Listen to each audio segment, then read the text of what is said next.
Hi folks, as many of you know, I've done many book reviews over the past, but this book review is with one of my colleagues, the Vice President at the Competitive Enterprise Institute, Iain Murray, where I work during the day. And the title of his new book is Stealing You Blind, How Government Fat Cats Are Getting Rich of You. Iain, thanks for joining me, and what prompted you to write your book? Well, over the years since I came to the United States, in fact, my very first dealings with the US government was coming into the United States when I had to deal with the late and unlamented Immigration and Naturalization Service. And I realized then that American government doesn't exist for the benefit of anybody it's supposed to help. It exists for the benefit of the bureaucrats, and everything I studied about the American government since then has reinforced that fact. And it eventually got so much, after working at the Competitive Enterprise Institute and seeing how government got in the way of American enterprise, I decided I had to write this book, Stealing You Blind. Well, you gave a lot of really great examples in the book. You told a lot of stories. For example, what takes place in Bell, California. Why don't you tell the audience a little bit about that story? Oh yeah, what happened in Bell, California is just amazing. Some really good investigative journalism by the Los Angeles Times on this, by the way. They discovered that the city manager at Bell, California was earning $800,000 a year and had written himself a pension plan that was going to pay him over $1 million annually. He wasn't alone. There was the police chief, for example, Randy Adams, who was earning $450,000 a year. So they dug a bit further into this, and they discovered that Randy Adams wasn't just earning $450,000 a year. When you added in all his vacation benefits and sick leave benefits and all that sort of thing, it actually came to something like $750,000 a year. So that's another $300,000 on top that the poor ratepayers of Bell, California were shelling into his pocket, basically. Then they discovered that Randy Adams had actually been declared disabled on his first day in the job, which enables him to have his pension tax-free for life. And a few days later, he competed in a 5K run, which shows you how disabled he is. And then they discovered that there were a bunch of emails between between Randy Adams and and other people, in which they said that Robert Rizzo, the city manager, had a saying: "Pigs get fat, hogs get slaughtered, just so long as we aren't hogs."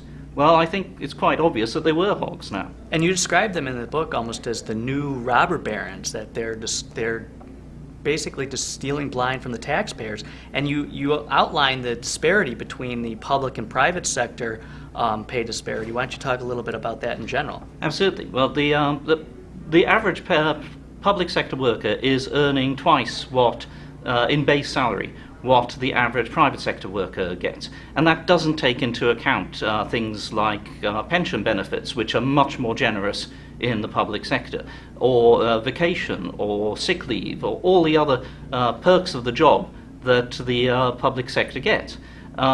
It's got to the stage now where, by my calculations, about 1 in 4 Americans is working either directly or indirectly for the government, and they are earning a much better lifestyle than the rest of us have. And that's something that I don't think really is the American way. No, it's not. But it's interesting, though, if you read people like Paul Krugman, and I'm sure many of the people watching this video are ready, on the left are ready to say, but Paul Krugman says that they might have higher education, and that justifies why they get paid more. What would be your response to people like Paul Krugman? Well, I've actually looked at this in a much more granular level. I've looked at comparing exact jobs directly at an hourly basis.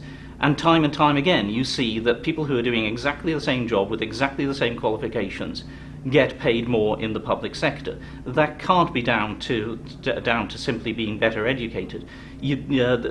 Most of these jobs require exactly the same qualifications in the public sector and in the private sector. The thing is that in the public sector, you go in at a generous base salary with generous benefits, and that piles up over time. It's incredibly hard to get fired from a public sector job. So whereas people in the private sector will be moving jobs much more regularly, in the public sector you just stay there and accumulate more and more benefits, and as a result you get paid much more. And I know you outlined some solutions in the book, but don't tell us all of them because I want people to read your book, but what are some of the solutions that you suggest? Well, I think we have to, when it comes to federal spending and the federal government, we have to radically shrink the federal government. We have to look at abolishing entire government departments. For example, the Department of Commerce has a lot of programs that really don't achieve much at all. In some cases, they just replicate what's being done in the private sector to begin with. And there are some genuine constitutional functions at the Department of Commerce, like the Census Bureau, for instance. We take those programs out and recharter them as independent executive agencies with small budgets doing their constitutional job. We can look at restructuring federal pay and benefits. We can restrict collective bargaining agreements, and that's something that should be done at the local level as well. In fact, it has already started in places like Wisconsin and Ohio. We really need to look at regulatory reform.